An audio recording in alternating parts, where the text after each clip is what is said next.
Day three, part three.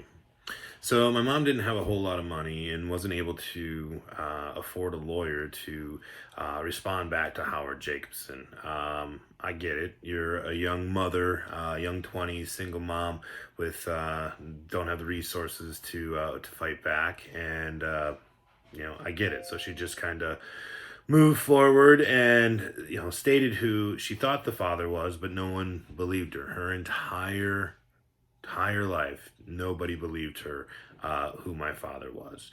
And because of that, I also put quite a bit of pressure on my mom as well, because the only thing that I ever wanted growing up was a dad.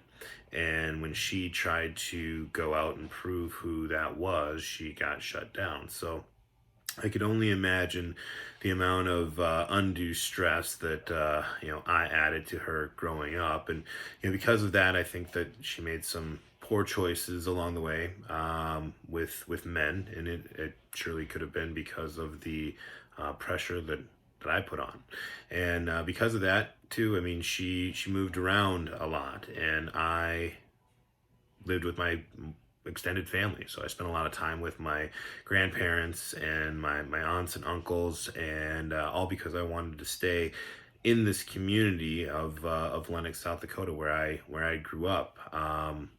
It was just going to be a lot easier for me. So my mom was out trying to find that dad that I always wanted, and I was literally living next to the family that I always wanted, but just didn't know that they were there.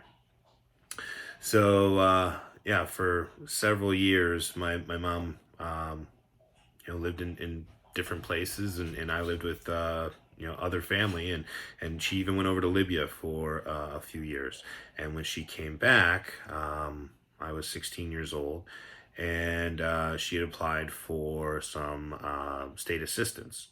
And when she had applied for state assistance, that's when the state of South Dakota got back involved with trying to figure out who my father was.